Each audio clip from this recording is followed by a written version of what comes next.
So, welcome everyone. It's great to see lots of people here for our workshop this evening. We're very, very lucky to be joined by Peyton Varney, who is an environment texture artist at Naughty Dog. I'm sure lots of you have seen Peyton's work, most recently on The Last of Us Part 1, the remaster that was released recently. And Peyton is going to be exploring blocking out and the compositional stage of the environment art process. So, Peyton, I'm going to hand it over to you and you can take it from there. Yeah, thank you. Appreciate that. So yeah, hey everyone. As he said, my name is Peyton.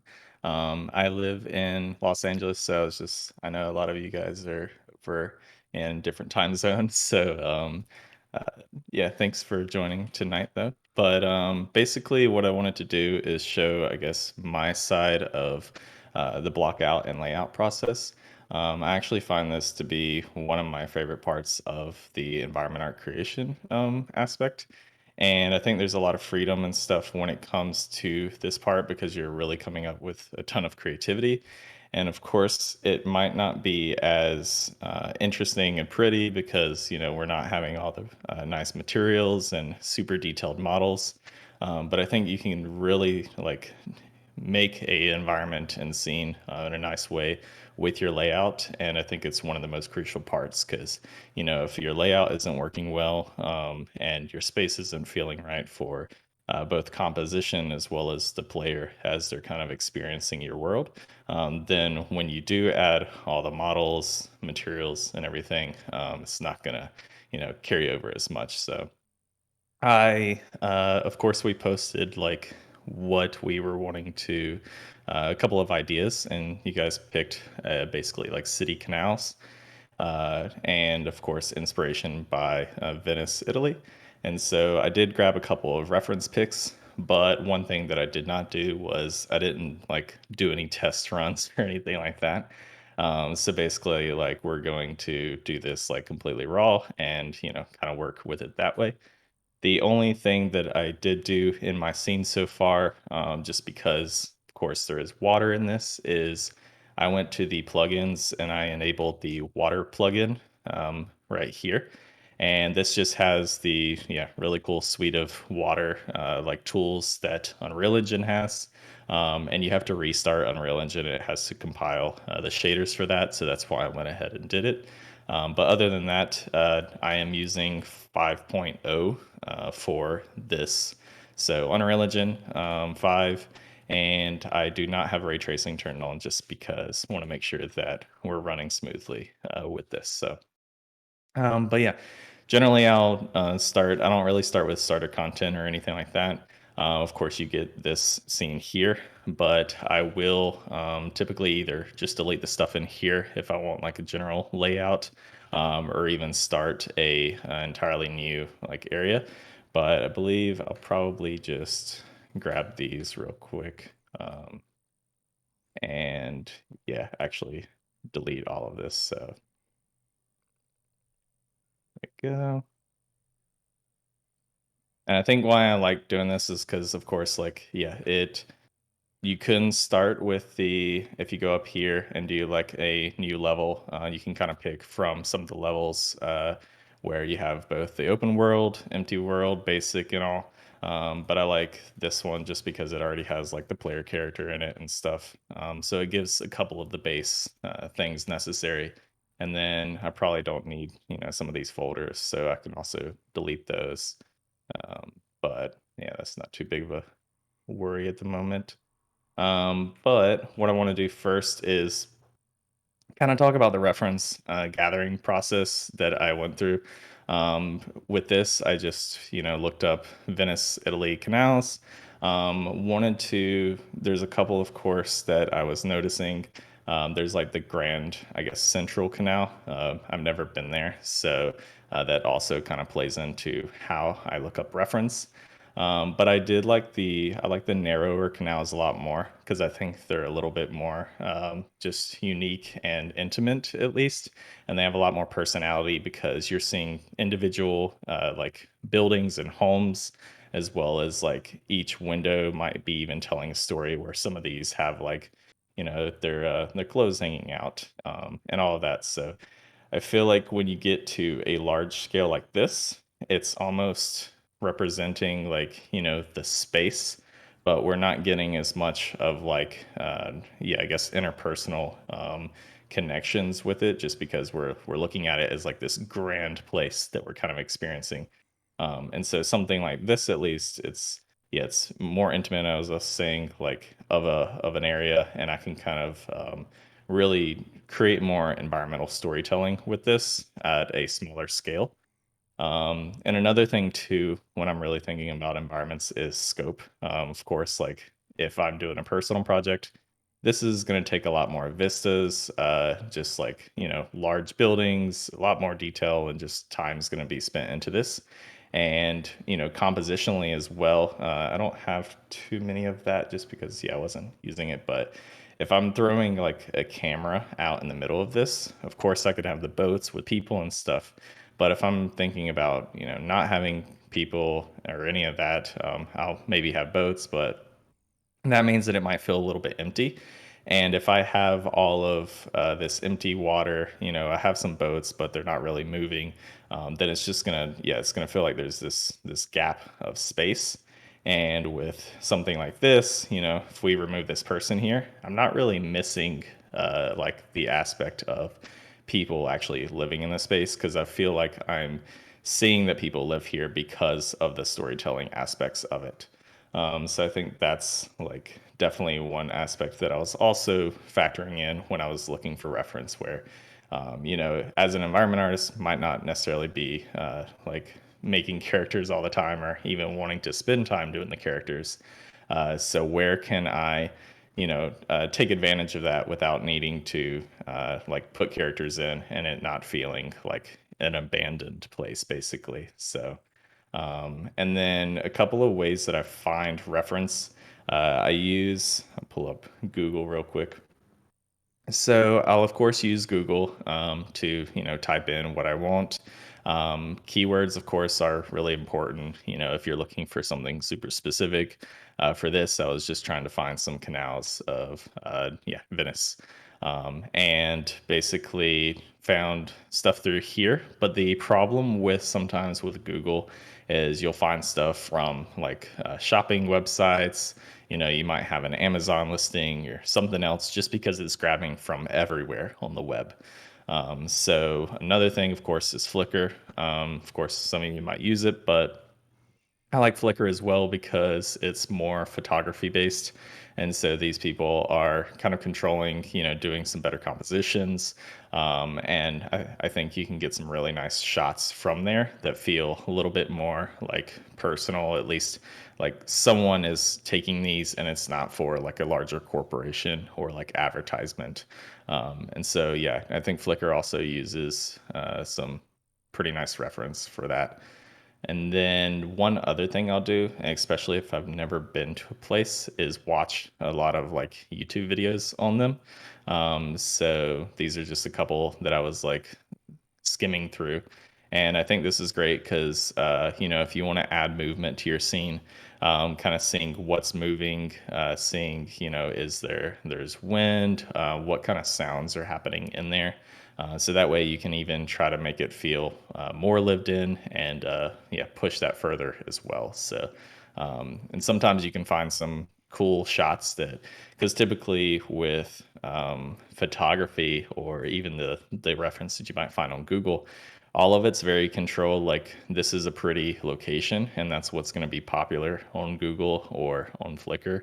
But maybe you need to know what like some of these less appealing areas look like, because maybe it's like, yeah, elements that you could add in that typically a photographer wouldn't want in their piece, but I need to see that detail as well. So I'll kind of skim through a bunch of, yeah, YouTube videos and see what different types as well. Like this is a National Geographic one. I think this one's just from travel videos. I think I have a 4K one here where they're just there's no like commentary or anything. They're just running through on a boat. So yeah, it's just a variety of ways to collect reference. And I think it can definitely help when I'm starting to do this process, especially if I'm not too familiar with an area. And then I've collected, the pictures that I actually wanted inside of PureRef. Sure, a lot of you also use PureRef, but if not, it's a pretty awesome free like app, and you can basically throw unlimited amount of pictures on here and then save them as boards. You can do like comments and keep them, separate them out between lighting or mood, or like modeling and all. But it's like, instead of making a Photoshop document where you really have to control, like, the size and everything, an alternative to this as well, if you need to share it between people, is Miro. But I don't know if Miro costs money or not, but it's also pretty similar to this. But PureRef, if I'm not, having to share with anyone, I like using it because I can put 1,000 pictures here of all different shapes and sizes. You can organize them and everything else, and it's pretty simple as well. You can even force it to be on top of other applications. So even if you're working in here and you need it to always be on top, that's like some other cool aspects of it. So it's a really cool, like, yeah, board kind of technique to use for it. But with that, I want to actually start my blockout phase. So some of this might be, yeah, a little mundane, but it's really just starting with the like getting things figured out. Like, what do I want with my uh, piece? So gonna start with this, and then my base shape material is pretty white. I like to have it more at like a 0.5, so I'll drop it around here, just because like the lighting kind of hits it harshly. I can even turn it down further, but I think, like, a lot of our models, if we're using Blender or Maya, tend to be much softer gray anyways. So having the bright white is kind of blinding when you're going through that. So, but now that we have that, and I did start as well, this project is a third person, so I can actually play with the character and run around. And that's always great for actually like the kind of just scale reference and seeing, how big the space is and all of that. And throw that out there. And then one other thing I want to do is I'm going to go ahead in my post process volume and just make sure that my exposure is set to a min and max of 1. Don't think I did that, so I guess maybe it's default now, which is kind of nice. And then, yeah, I just need to make sure that it's unbound. So maybe they're just starting with that now with the new versions of the templates. But now that we have this, I want to throw a couple cubes in here and get the scale and all. So I could, like, try to measure it out and figure out the actual like size of a building and everything. But at this moment, at least, I just want the feeling of it to come across first. So yeah, I'm not necessarily as worried about that. And then once I get the shapes and all down, then I'll come back and actually make sure that it's more accurate to, like door sizes and all of that. But if you try to constrain yourself a little bit too much at the beginning, then it can limit your creativity just because you're worried more about that. But you definitely want to, at one point, make sure that you are, yeah, taking into account a lot of that. So I'm going to also bring out my character. There we go. Um, throw them up here. So now we know that's about the size of a bridge. Of course, this is just like a simple bridge, but yeah, I think that's fine. And then I want to make a gap here. So I think one thing that'll be a little bit difficult with like the what we're seeing with a lot of these canals is going to be lighting, just because there's so much blockers that's happening, that we'll want to make sure that like we're able to still get some interesting and dynamic lighting happening with this. So Now that we're starting to go here, I think one of the important aspects of this, of course, is the water. So I am going to go ahead and add my water, just a flat plane. So in the place actors thing, once you've enabled the water plugin, you can actually just type it in and get the water buddy custom. I like this one because, yeah, it's just a big flat plane that I can throw out, and very quickly get like some solid results. And I'm just going to throw this here. And most of this will be replaced. Besides maybe the water, I might keep this one. But everything else, I'm not, yeah, like uh, expecting it to be in the final.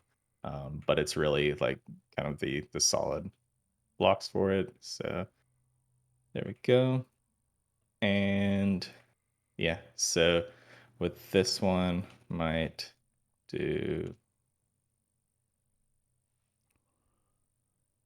so. I think what I'm starting with, of course, is the bridge because I think the bridge will be the interesting kind of compositional piece that is in this. You know, it's potentially going to frame our focal point, and with how we might have some screenshots, I think it's kind of important. So I'm starting with that first, and then I'm going to build from that. I think maybe bringing this in a bit tighter as well. And then there's a couple of them. Like this one has like a flat background or a flat kind of ends with a T back here. The canal seems to. But then I think a lot of these other ones might have some curve to them, which is nice.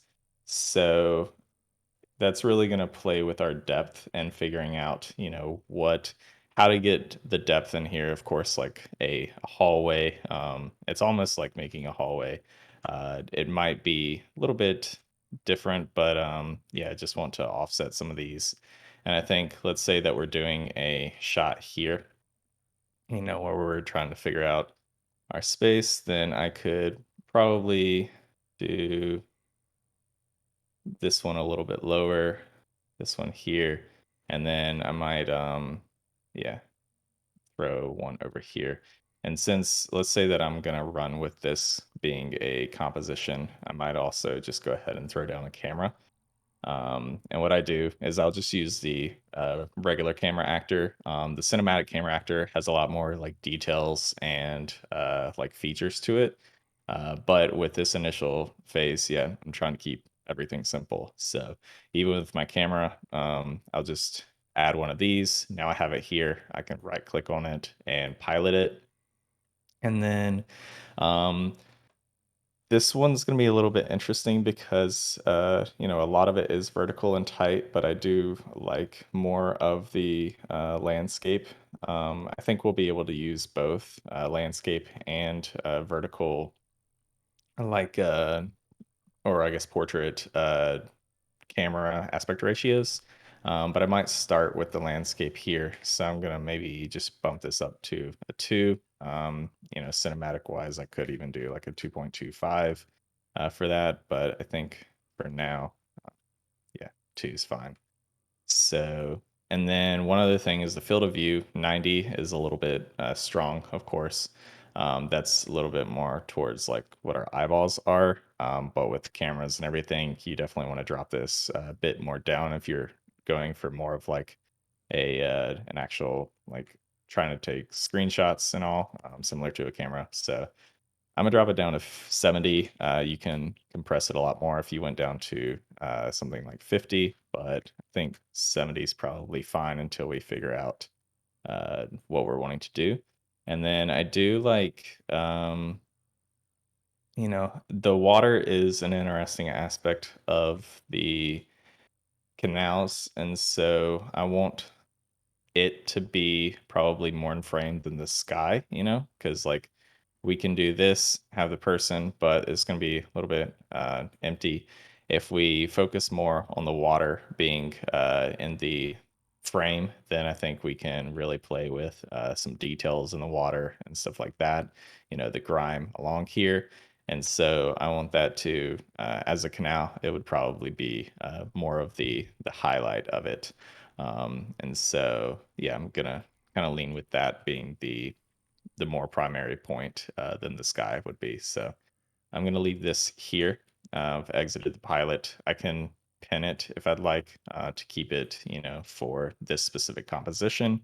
But I don't always just like try to make shots just for a very constrained composition because, of course, like we make games and people are going to run around them. So I try to also think about, how could we actually navigate through this space. And there's a couple of other reference pictures. They're not necessarily here as much, but I did find them elsewhere. I guess this one kind of shows some of it, but them having like walkways along the water. And I like that where, yeah, you have access. This one's similar. So, maybe at some point this is one bridge, but then I have another location down here that people could walk to. And I could have it where, um, let's say they walk through here and then actually kind of comes through an alleyway or so. Uh, so I'm going to stretch this out. And yeah, I really like this phase of it because you can add and subtract like really quickly.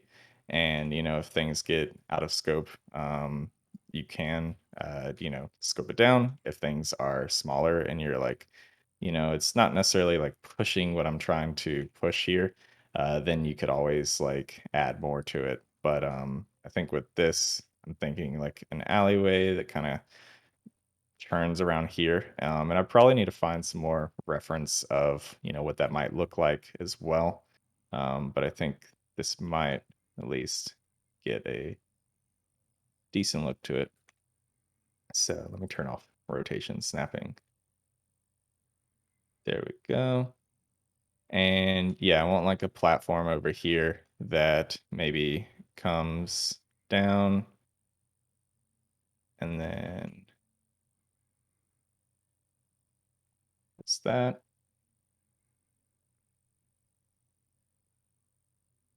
And yeah.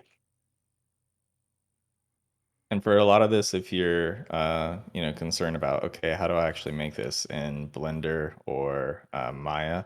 I'll combine these things, and you can actually export stuff out of Unreal. So I'll like export out like the shape of it, and then take it in and pretty much just work with it inside of Maya and say, okay, now let's actually set this up on a grid and start from there. But uh, yeah, let's do this.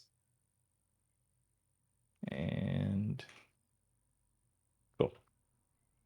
So now we have, our person here, got a bridge, have a little walkway, alleyway, and maybe this goes to, like, it would probably have like another walkway here, something, and then something that goes out to this pathway. But, as a character, we probably want to constrain them a little bit to the navigable space. So I might just actually block all of this off and then say, like, this is, I wouldn't want to do it fully. So I'm going to take this down and then have a little bit more to the alleyway down here. Then I'm gonna cut it off probably to like a maybe either a building, or even you could put it to where like maybe there's a canal that runs this way, uh, and basically people couldn't walk there anymore. So let's take this out and then delete that.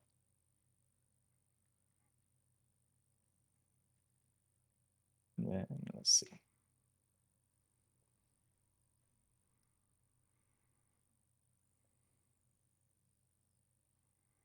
Yeah, I think we could probably do something like this, push that in, and then do that. And then, and you notice like one thing as well, even though like typically with a city, you would want to stay very grid-like, but what I've noticed, at least from a lot of these, is like they're not really built, on a grid at all. Like they have a lot of curve to these, even like the ones that are side by side, like if we're looking here, like there's still a lot of like offset happening with that. So I'm not really too concerned at the moment until we get yeah, further along, and then we can kind of snap that more properly. But what I'm going to do here now is this is going to maybe go to a point, and then we can say that this is another canal running this way. I think that could be cool. Rotate this a little bit more so we kind of exaggerate that turn. Um, and then, yeah, we'll have another building here and turn that. And this could be basically like an end for this walkway where it just kind of ends at the canal itself. And then there's just buildings. So um,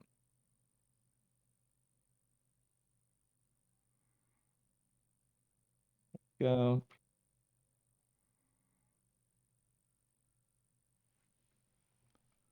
And then this way. So if we go back, yeah, right here we're not seeing too much. I think we could definitely offset this a bit. And then once I add maybe some fog in as well, that could be helpful.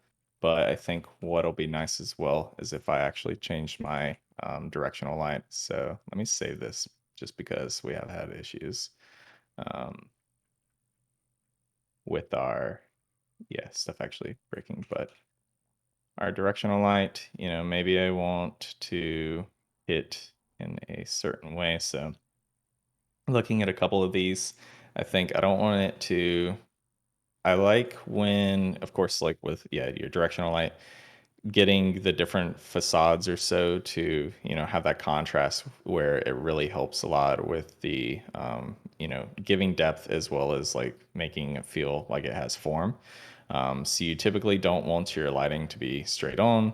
You don't want it to be entirely backlit unless you're just doing like yeah, like silhouetted stuff.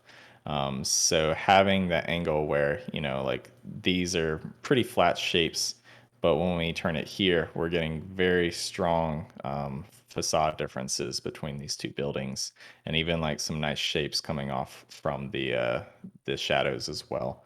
So I can kind of turn that. Maybe half of the bridge is lit up or so, um, and I think we could probably put a building down here as well that pushes some shadows onto those other buildings. So let's say, and sometimes you can exaggerate some of this as well. I think it probably,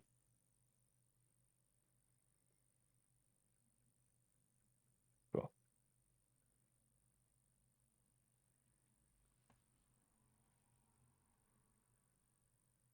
I guess what if we did, we already seeing a couple of towers.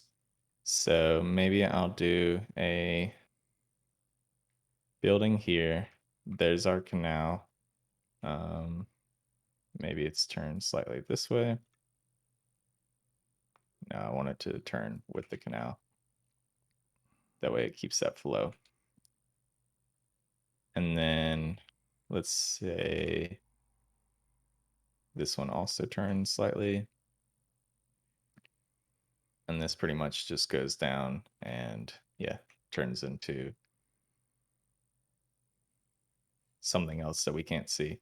So what I'm doing with this as well, with some of these exaggerated curves, because like I said, do want it to be nice for a composition, but I also wanted, I'm thinking about it, if this is a player space as well, that if I decide to play from here, then I can run here, see nice composition or so, maybe run around here like through an alleyway, which maybe it's a little bit tight through here.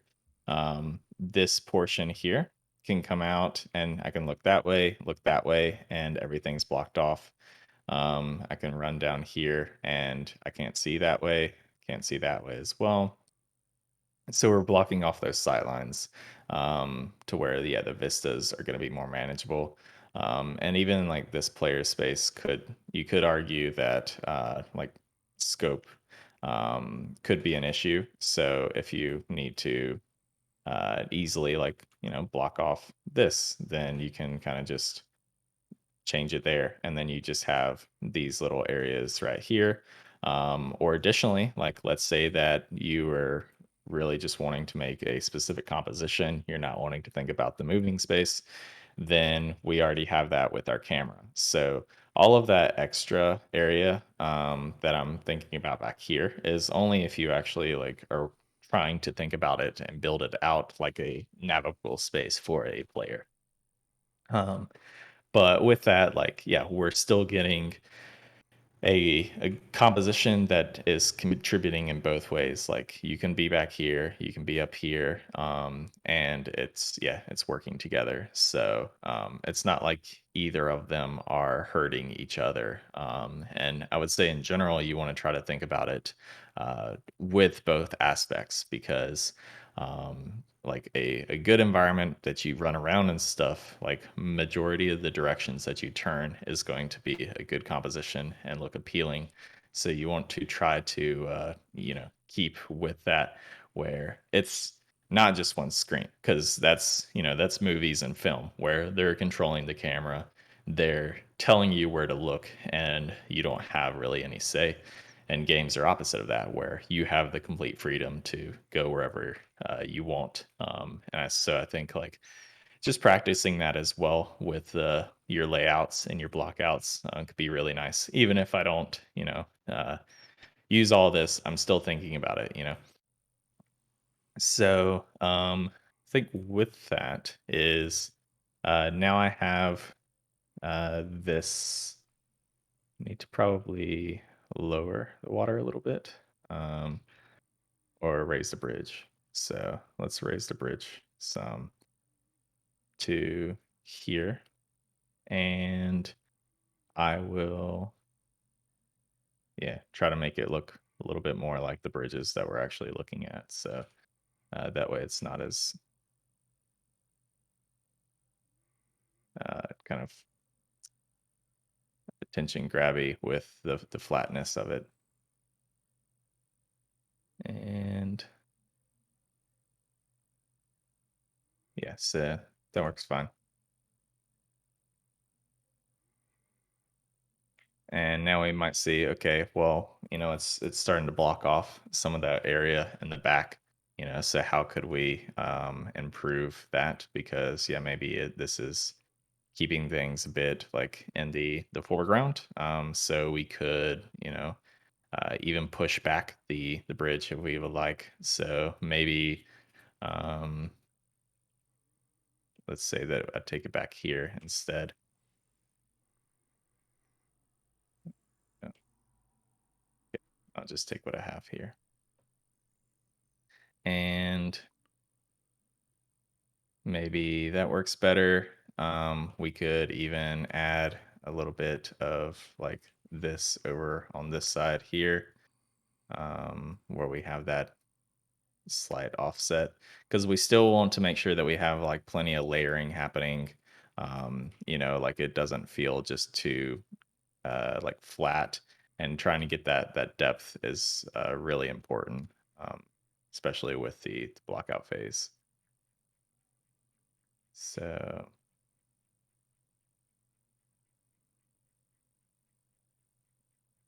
let's go back to our camera real quick. And I just want to pilot it. So yeah, we're not really seeing that back area, but that's fine. And also, yeah, we're not constrained to this. So I think we can definitely move this around. But I am going to pull this in a little bit.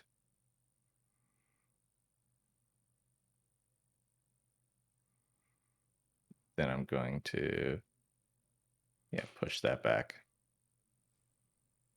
and see what that does for us. Uh,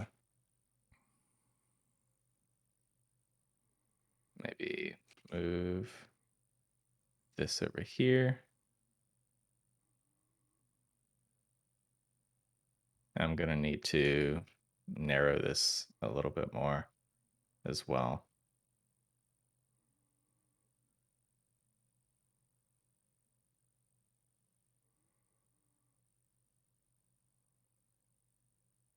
And let's see, 60.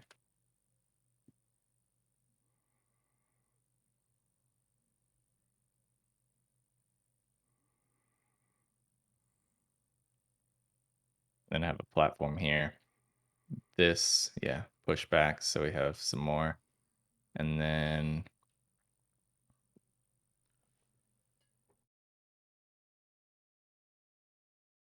I guess I can pull this out a little bit as well.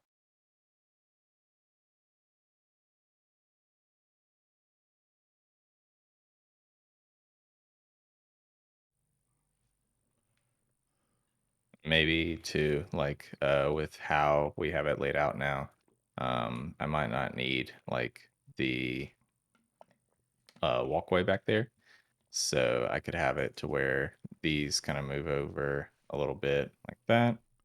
Um, come forward and then rotate this a bit.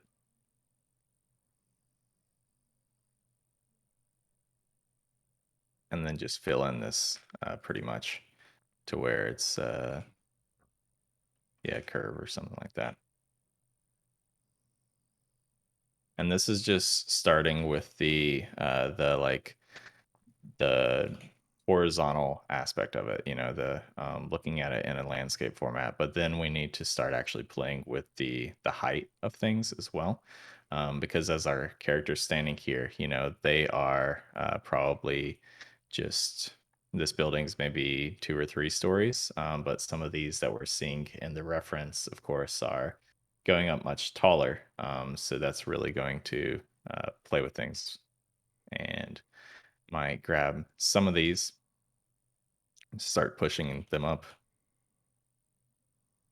And that again is going to mess with our lighting. Um, I think this one will be really cool because we can have a lot of like color variation with it and all, with like maybe some of the brick that's got like paint peeling and stuff, just because it's like at the end of the like hallway basically or the canal.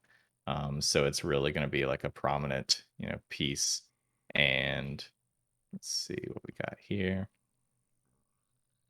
Maybe it should be a little bit narrower. Um, push it over some. And then this one could be taller.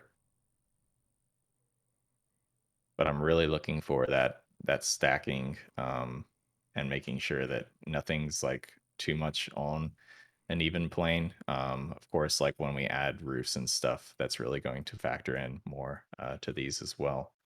If I just wanted to see what some of that might look like, I could basically do something like this, and it starts to give the effect of a house roof. Uh, maybe that one's a little bit too dramatic, but there we go. And then, yeah, I'm just going to make this one also go over here real quick. And then one other thing that we don't really have, but I would probably actually do a block out of it because it is more important in something like Maya or so. But just for time purposes, I'll make a simple one in here.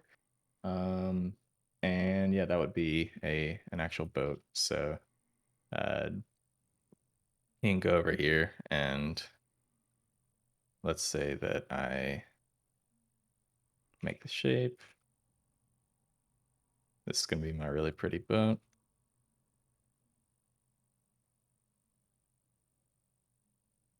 should be good.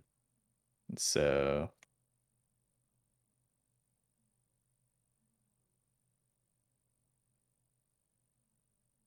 yeah, it's just for the shape pretty much. Um, but yeah, when things are like a boat, especially, it's so organic that like if you're doing blockouts and stuff, it's probably good to just do like something super simple inside of Maya or so, just because it can kind of help a little bit more with the shape understanding of how things are going to work. But let's say that we're good with this. I'm going to Control G and just group it. Uh, that way, now we have a boat. And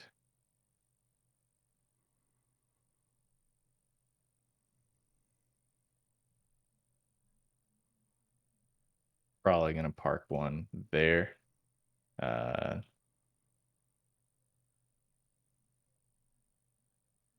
and then I could probably, yeah, put another one in the back as well.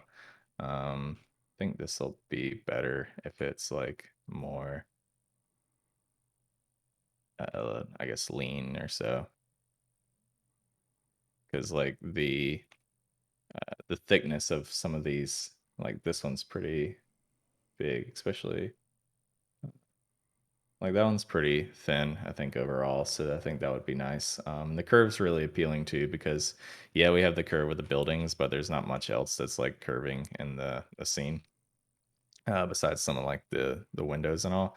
So this really strong kind of organic shape is fun to be super appealing in the reference that we're gathering. And so having it as more of a focal point, I think, is pretty nice. I'm gonna try to angle these a little bit more to where they have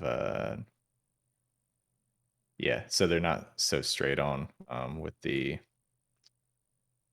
composition that we're running with. So there we go. And like I said, you could do this for a while, and I would say like none of it's really wasted because like the layout phase, I think finding a really solid layout is one of the like most important things. And so don't feel like you have to rush and be like, okay, this is what is working. And like, let's just run with it. So, trying to figure out a space that really works and is appealing just with simple blocks. Cause like, generally, of course, like, adding materials and stuff is going to change things. But if you can get something that is already looking interesting and appealing, from a block out, then that means it's probably going to carry over to the space once you've actually added a lot of the other elements to it. So gonna sink this down and also sink these down. So that way we have that flat wall on the sides. Make sure it's the same height.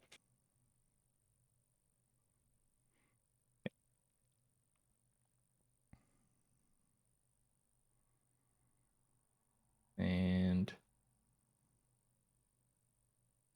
so going back here, pilot camera actor, we have our bridge.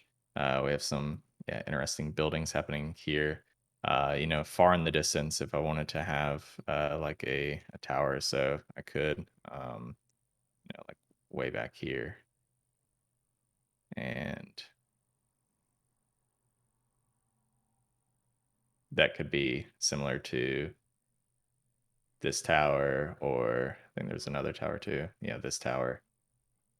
Oh no, I don't think those are the same. But yeah, I could even throw a sphere on it to give it the dome feeling. And then a little point up here.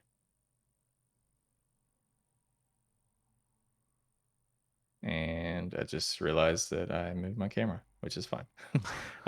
Yeah, that's why I also will lock them typically.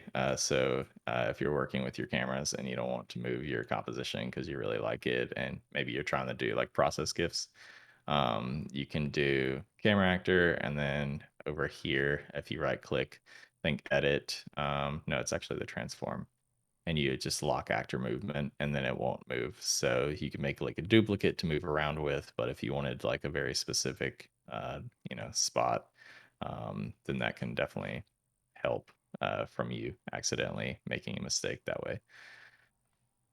But yeah, now I have, this is a bit tighter. These aspect ratios that we have here, like there are some wider ones, but maybe I think this building needs to be broken up a little bit. Of course, like the windows are going to help. But I could also argue that if I took, um, just going to really quickly pin it here.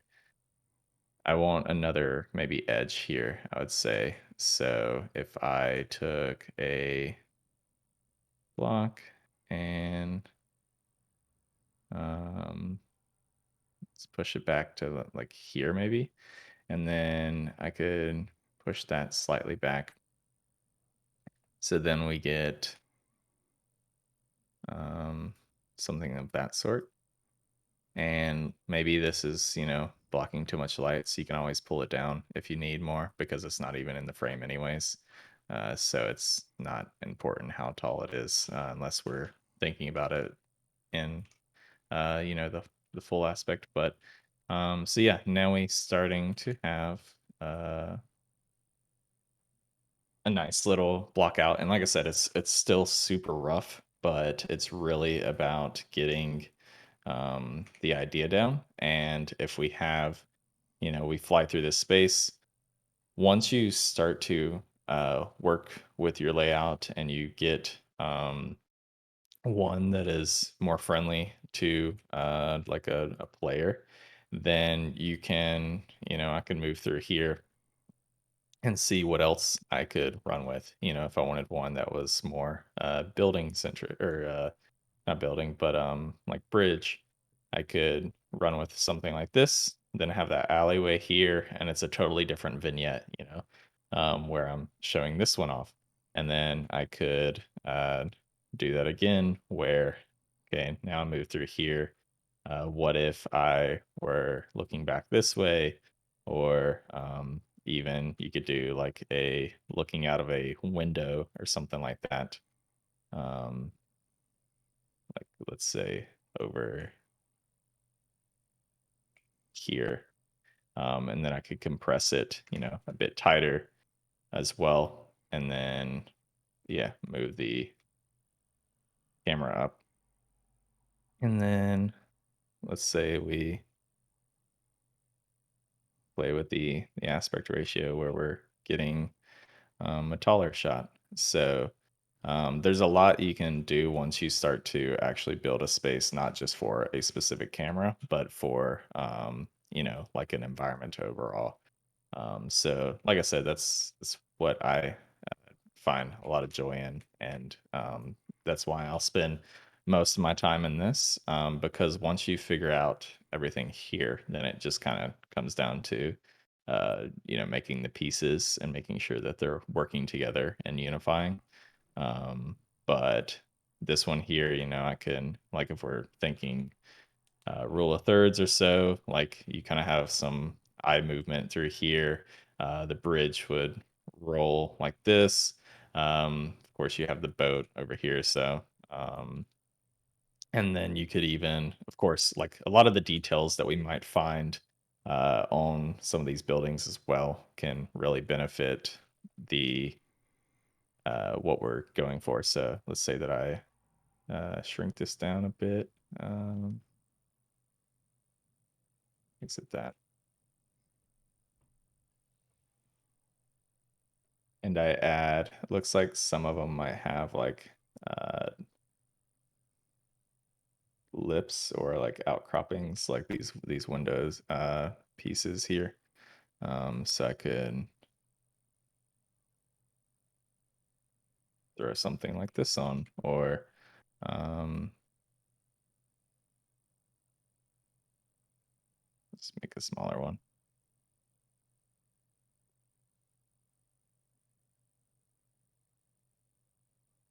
Then make sure that it's aligned with the building.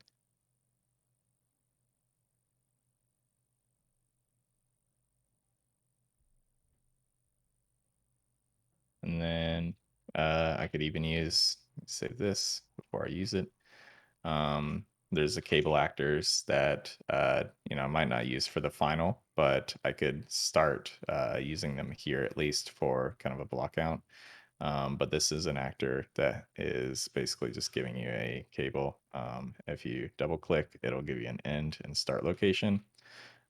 So let's say that I wanted like to break up the what we have going on kind of throughout, where there's a lot of verticality but not as much horizontal. And of course, like the bridge kind of breaks that up, but having more of it I think would be really nice as well. So I could basically make a couple of these lines maybe, um, and then grab this one and then grab this one. And then these have like a cable length value, so they can basically, yeah. Where's the size? Because cable length, advanced, um, don't see the thickness, but you can also change the, oh, there it is, 5. So these are all probably a little bit too thick for what we would want them for.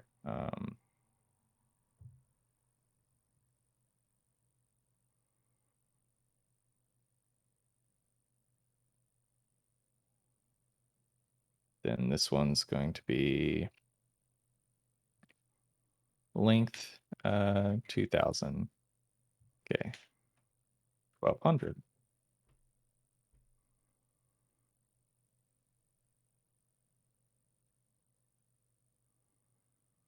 And then let's go with 1100 for this one. Oh, wrong thing. 1100. And then, yeah, maybe this one up here is 1300.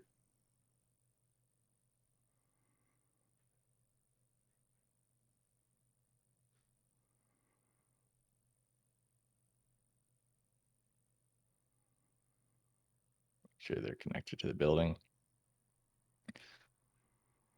Um, so yeah, that can be another way where you're trying to break up some of this, and you could have them all throughout. But really, just I do a mixture of jumping between like a specific composition where I'm like, this is my primary composition, where really want you to look through the space. We have a boat here. It can be any kind of boat, kind of like this one, because think some of them, these are, of course, super iconic, but I feel like you don't see them as much by themselves. They typically always have people in them. But generally, like you'll see a lot of these boats with like the cover over the top of them, and that can even be a way to save on modeling because you could throw a tarp on it or something, do some simulation, and it could save some time. Um, so yeah, something like this, I like the contrast of it, and you see it a lot in movies that are also filmed there too. So yeah, maybe you would have one, but I wouldn't want it to have like the big, like I guess center console, something too big like this, because I feel like that might block things. So having it have the lower center console like these, where you're still seeing like that it's a nice boat, and I'd probably run for like a wood boat as well. And I think that could be pretty cool, like here I would say. So um,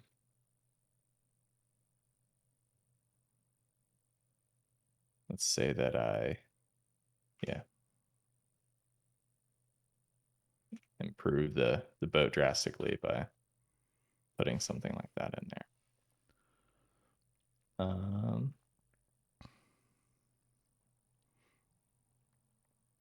then give it a flatter back end.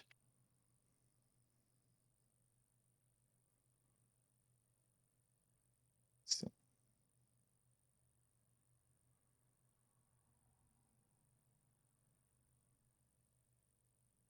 cool. Just so I know, yeah, slightly more what I'm running towards with that. Um, but with our cameras, if I once again moved my camera.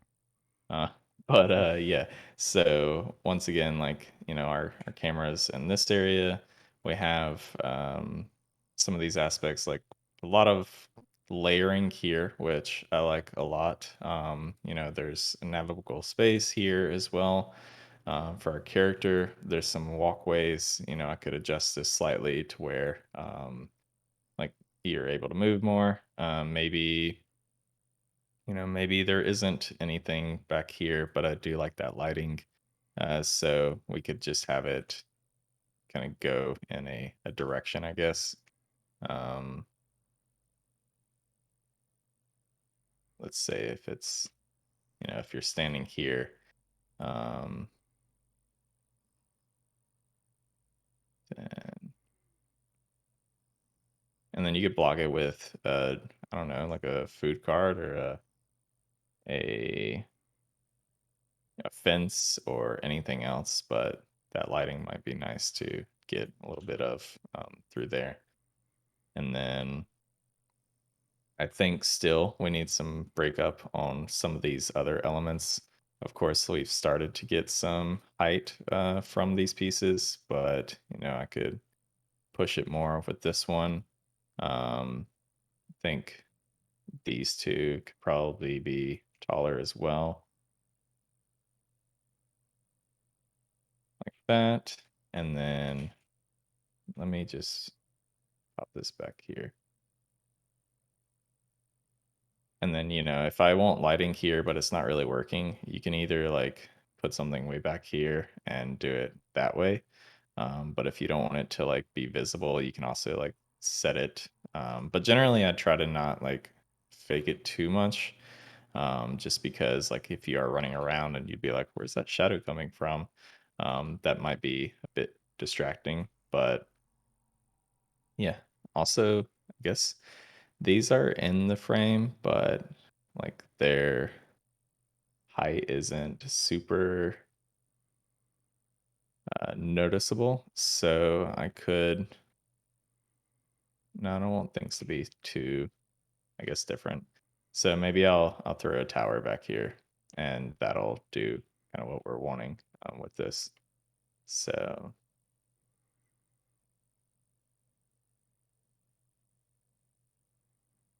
tower on this corner should give us the light that we're kind of wanting. I don't even need it on all the buildings. I just want it on like one of those buildings back there to break it up a bit. Um, and it might, yeah, help with some cool layering. There we go.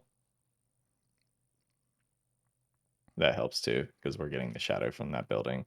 So it's very just back and forth with some of this stuff. Super cool. Are you sure you didn't practice this, Peyton? Yeah, I I mean this is pretty messy though, but It looks really good. Like I think the layering is really what sells it in terms of like just making it feel organic as a space, like the little offsets of the buildings and things not aligned on grid and stuff like that mhm. is really useful.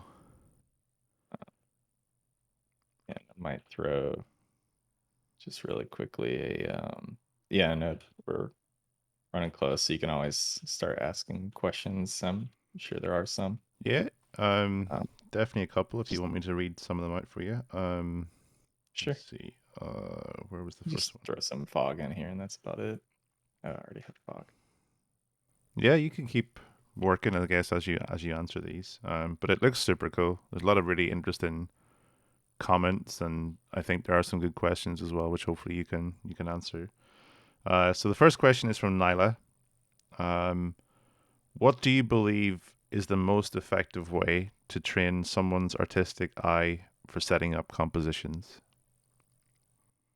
Um, hmm. Uh, let's see. Most effective way to train someone's eye for, I guess, like what does compositions really well is honestly film. Mm-hmm. And of course, like film study.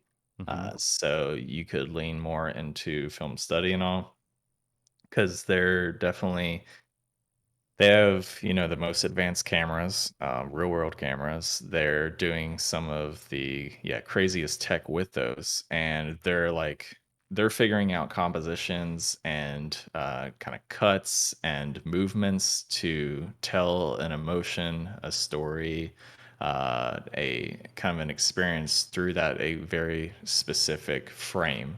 Mm-hmm. And they're doing it, yeah, in the real world. So, with dollies or stuff like that. So, a lot of that can even help when you're trying to do camera or like video pans of stuff. Yeah. But also just looking at, exact like I guess film shots and stuff, and it's like, what are they trying to convey here? And actually going into like film language and basically, yeah, the I guess the details behind that because that's super interesting. Mm-hmm. And then I think like also just training the eye is like hard, but also like yeah, if you're looking at stuff like maybe try to break it down more where you're like, okay, what is working about this, what isn't working. Like if you see a piece that you really like, you're like, why does this composition feel so nice, and then a piece that you're like, oh, like, it's a cool environment, but like it could be shot way cooler or something like that. Then it's like, well, how could it be? And so I think like it'll kind of ruin like some things for you if you're trying to focus heavily on training your eye for that because you're going to try to be analyzing everything. Mm-hmm. But I think like probably, I mean, film is one of the best ways to really like learn composition because they excel at it, Okay. and have figured out like games have only been, I mean, they've been around for a while, but the compositional and like film aspect, like with a lot of that in games, is relatively newish still compared to the film industry. And the Yeah. film industry has been doing compositions and like shots for 100 years or so. So Mm-hmm. No, I think that's a yeah. really, really good point. Yeah. Um, cool. Next question. Next questions are from Joe. So Joe was looking to find out if so when you're blocking things out, when you're going through the blockout phase, do you kind of start thinking about your textures in any way? So like maybe where you're going to use a trim sheet or where there's a tiling texture going to go, or is that something that comes much later? Is this more sort of structural and compositional focused, or do you think about textures even at this early stage? It's more, especially with this one, I feel like there's so many crazy colors and stuff that like if I started even throwing in some variation like I could do right now is like the problem that we're gonna run into that is that's really gonna heavily start weighing with the I feel like with the composition. And of course, like that's one thing to factor in is how does something like this affect the composition. But I think it can also be a little bit distracting when you're just trying to figure out like the composition itself, layout and everything. Mm-hmm. So generally I try to avoid like having too much thinking of the textures and all at this stage. And then once I'm more happy with like the composition, and if I know the composition's working, then if I like splatter paint on there, then it's probably going to work as well. And so like if something's not working in the texture, I can kind of like work with that more and just change the texture. Yeah. So like, because if I go to detail lighting, that kind of all goes away, of course. So you could use colors and throw stuff through, and then maybe look at it in detail lighting, or something like that.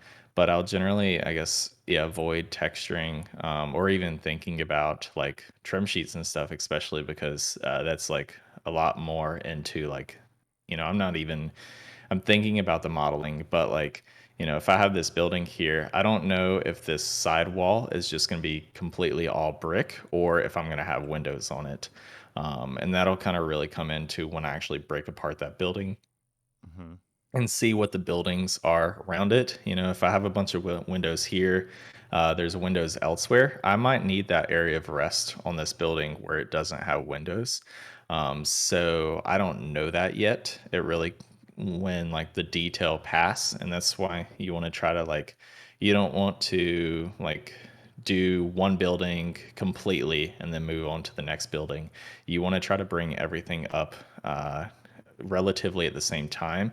That way, if like it's not working together and being unified.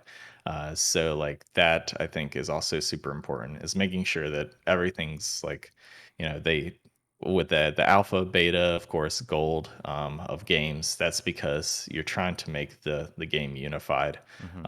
and make sure it's all on the kind of same plane. Okay, I think that kind of answers the second question as well, but just very briefly, I guess then. So, follow up question was relating to foliage. Would you include foliage in any way within your sort of blockout Um, stage? Yes, especially if it's like a jungle or so. Hmm. I can I don't know if I have a blockout picture of one, but I would actually I think there might be one on my art station real quick. Um so oh no, don't want that. So this is a much older project, but in this tutorial here, let me open it up real quick. So specifically like this screenshot here, Hmm. since it was like a jungle that I was like kind of going for, or like at least like a biome like that.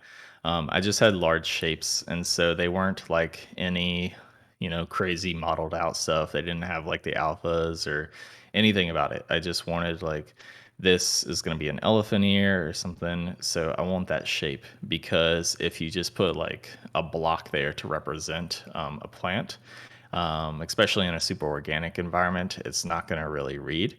Hmm. And so I would say like with trees, you can just have like the trunk if need be or so. But when it comes to smaller plants that are in the player space, you definitely want something that kind of represents the shape, and I think that's with a lot of organic elements. That's kind of I was talking about with the boat before.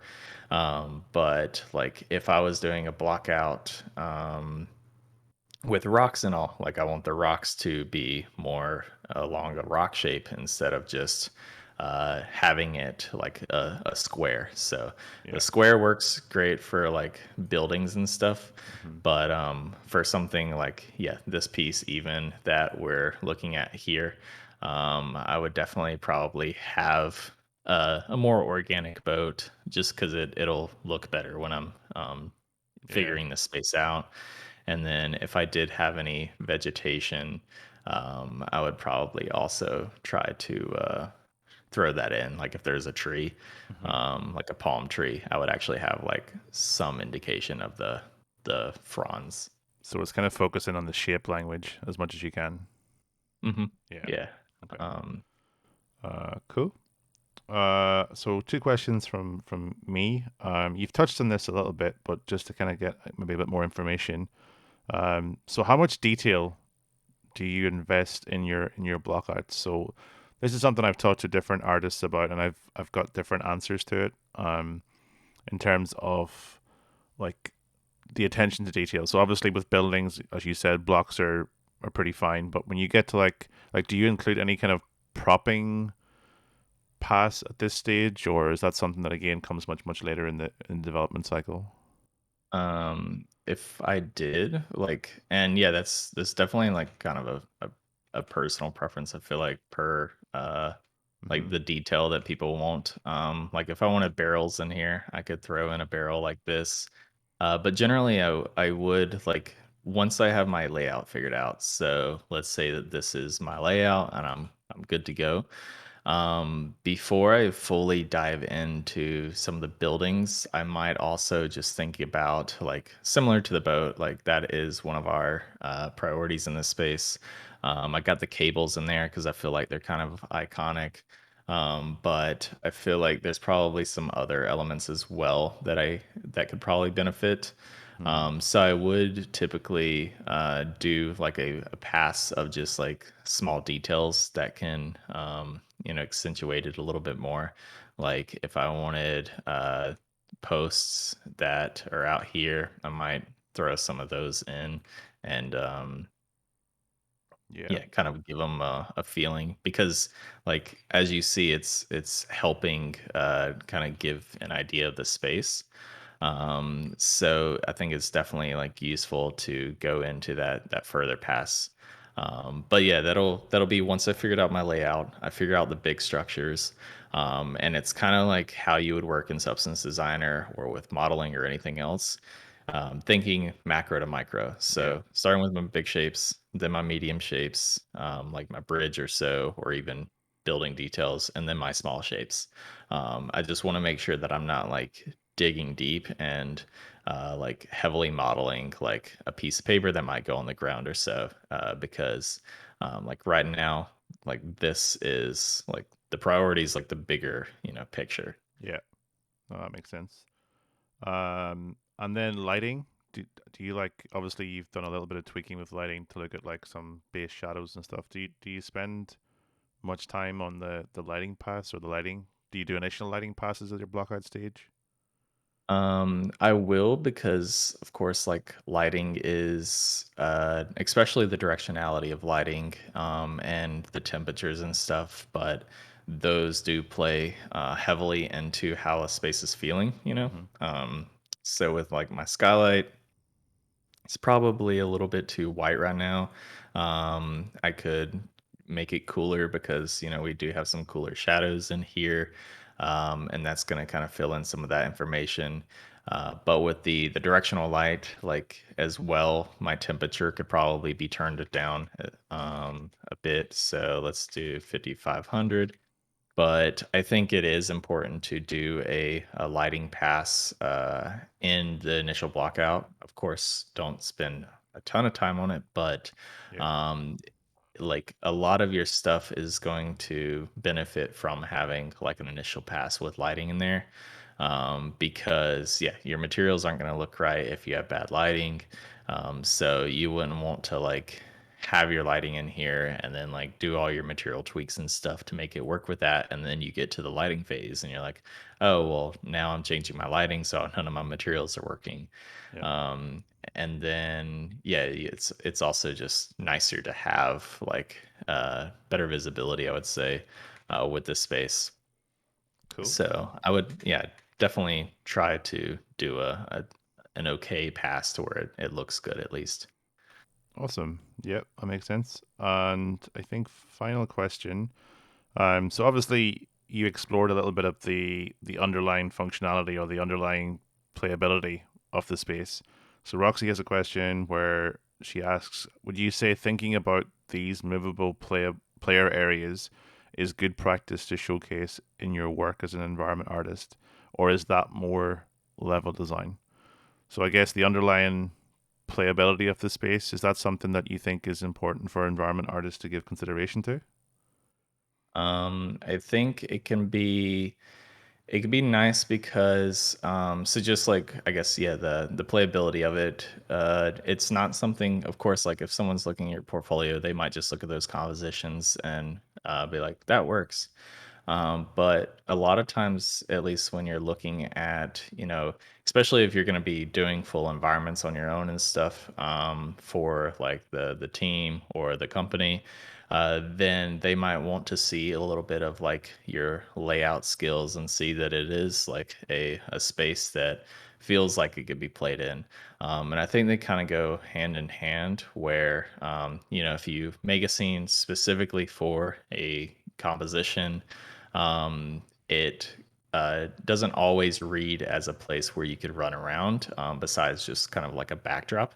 Yeah. But if you sometimes think about it where it is a playable space as well, I feel that it kind of reads like that, where it's like I could walk around here and Hmm. cross this bridge, and I don't think it's like a super clear thing, and I feel that it's not a super big priority to try to like get that across, but I think it definitely helps just in the back of your mind, Hmm. kind of subconsciously if you at least try to do it this way, because things are going to come more natural to you. And I find it as well, like with the storytelling aspect of environment art creation, is like if I'm just making an environment to, copy something or be like, okay, this is like Venice or this is a canal and all, then I can get bored with it. But I try to think about it, as a character or so. And so, like, all environments are kind of owned by someone or something. So whether it's a human or a creature or something, like something lives in that space. Hmm. And so that kind of comes down to the environmental story aspect as well, where if I'm thinking about this further, and actually going into like this building, this boat, it's like who lives here, what is their boat like, what is their day to day kind of thing. And that can be a lot more fun because you're not just making this boat to make your piece look okay.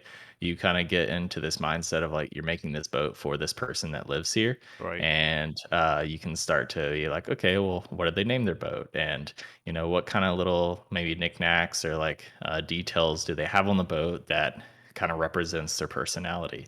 And so when you get into that mindset as well, and I think that kind of goes back to, yeah, I guess the thinking about the environment as a space instead of just a picture, Yeah. it really allows you to be like, who lives here? Who enjoys this space? And you start to enjoy making the space for someone or something instead of just making the space like to look at. Hmm. Yeah. The devil in the details behind the sort of the art itself, I guess. Yeah. Yeah. Yeah. Yeah. Peyton, that was really really useful, very informative. I'd like to thank you again just for taking the time. Obviously you're a very busy person, so I really appreciate you taking the time out of your schedule to speak with us. I hope you have a wonderful Thanksgiving. I hope you get some nice downtime and you can chill out. We've dropped your socials in the workshop chat, so if you're not following Peyton on uh, Twitter and ArtStation, you can find links to his portfolio and his socials in the chat, and I highly recommend doing so because his art is phenomenal. But yeah, just thank you very much, dude. I really really appreciate that. That was awesome. No problem. I really appreciate the time and just, yeah, doing this. It was a lot of fun.